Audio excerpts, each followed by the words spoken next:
बहुत बहुत धन्यवाद। नमस्कार। श्री रामदास अठावले।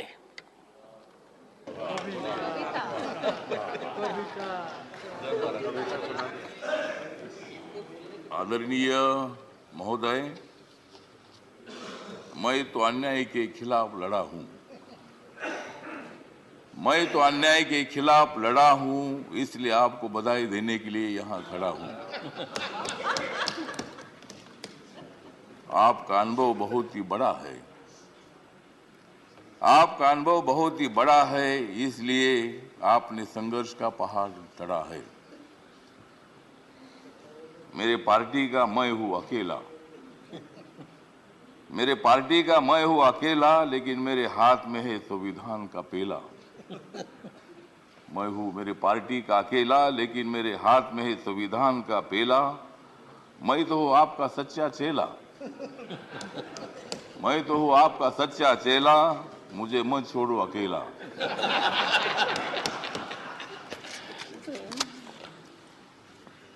जिन्होंने उपराष्ट्रपति का सर किया है गढ़, जिन्होंने उपराष्ट्रपति का सर किया है गढ़, उनका नाम है धनखड़। हमें मिलकर उखाड़ देनी है विषमता की जड़। हमें मिलकर उखाड़ देनी है विषमता की जड़। इसमें जरूर सफल होंगे आदरणीय धनखड़। हाउस में जो सदस्य करेंगे फ्रैक्शन, हाउस में जो सदस्य करेंगे फ्रैक्शन, उनके ऊपर होनी चाहिए कड़ी एक्शन। हमें तो मजबूत करना है भारत नेशन। हमें तो मजबूत करना है भारत नेशन। हंगामा करने की हमें नहीं चाहिए फैशन। तो हमें पूरा विश्वास है कि आप बहुत बड़ा संघर्ष करते करते यहाँ पहुंचे हैं। गांव से आकर किसान के बेटे के माध्यम से आप इतने बड़े उच्च पद पर आए हैं। इसमें आपका अनुभव, आपका बहुत बड़ा संघर्ष है। बहुत बड़ा काम आपने किया है। आपने पश्चिम बंगाल में गवर्नर का जो काम किया है, बहुत बड़ा वहाँ चैलेंज था। वहाँ काम करना बहुत बड़ा मुश्किल था, लेकिन आपने बंगाल में बहुत अच्छा काम किया है और बंगाल में अच्छा काम आपने किया है। इसीलिए आपको यहाँ लाने की कोशिश जरूर हुई है। मतलब आप एक संघर्षशील नेता है।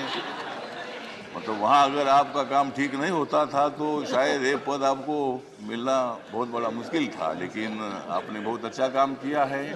ठीक बात है, बंगाल भी अपना ही है, सभी बंगाल के नेता भी अपने हैं। देश का एक वो राज्य है और कोई भी राज्य हो, यहाँ किसी पार्टी की सत्ता आती है जाती है, कोई मुख्यमंत्री होता है, कोई नहीं होता है। कभी हम भी मतलब 3 बार सांसद रहे लोकसभा में और मैं शिरडी में मैं हार गया, लेकिन मैं घर में बैठा नहीं, मैं घूमता रहा। मैं कांग्रेस पार्टी के साथ रहा। कांग्रेस पार्टी के मेरे सभी दोस्त हैं, समाजवादी पार्टी के मेरे दोस्त हैं, कम्युनिस्ट पार्टी के मेरे दोस्त हैं और अभी बीजेपी के मेरे दोस्त हैं। मैं सब बीजेपी के साथ में आया हूँ और भारतीय जनता पार्टी के साथ में इसलिए आया हूं कि मुझे शिरडी में हारा गया। मुझे मंत्री ने बनाया, फिर मैं उधर क्या करूं। तो इसीलिए मुझे मतलब कांग्रेस पार्टी को छोड़ना पड़ा और मैं नरेंद्र मोदी जी के नेतृत्व में सबका साथ सबका विकास दिख रहा है सारा प्रकाश। मतलब ये जो प्रकाश दिख रहा है, तो नरेंद्र मोदी जी के नेतृत्व में मैंने निर्णय ले लिया कि मैं बाबा साहब अम्बेडकर जी का अनुयायी हूँ। बाबा साहब अम्बेडकर जी ने सत्ता में आना चाहिए बताया है। मेरी अकेली पार्टी सत्ता में नहीं आ सकती है, किसी के साथ मिलकर ही सत्ता में आ सकता हूँ।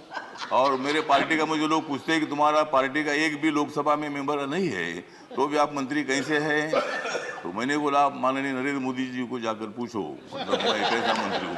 मतलब मैं अकेला हूँ, लेकिन मेरे पार्टी के लोग पूरे देश भर में है।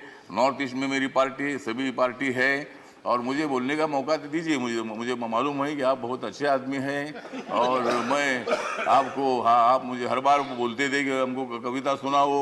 अगर आप मुझे ज़्यादा बोलने के लिए देंगे तो मैं कविता सुनाऊंगा, नहीं तो एक भी कविता नहीं सुनाऊंगा। तो ठीक बात है, तो इसीलिए मतलब कविता सुनाता भी रहूंगा। और आप एक अनुभव है तो इसीलिए अपोजिशन को भी आप मौका दीजिए, हंगामा करने के लिए मौका दीजिए, लेकिन एक आधा दिन हंगामा करने के लिए मौका दीजिए, दूसरे दिन एक्शन होना चाहिए और हाउस का काम भी मतलब चलना चाहिए। इसीलिए आप एक सर्वोच्च हाउस के आप चेयरमैन बन गए हैं। इसीलिए मैं, मेरी जो आरपीआई है, रिपब्लिकन पार्टी है, गरीबों की पार्टी है, दलितों की पार्टी है, इस पार्टी की तरफ से मैं आपके साथ हूँ। मैं हमेशा आपको साथ देता रहूंगा और आप मुझे बोलने का मौका देते रहो। जय जय भीम, जय भारत। डॉक्टर के केशव। वीके न्यूज, राष्ट्र के नाम।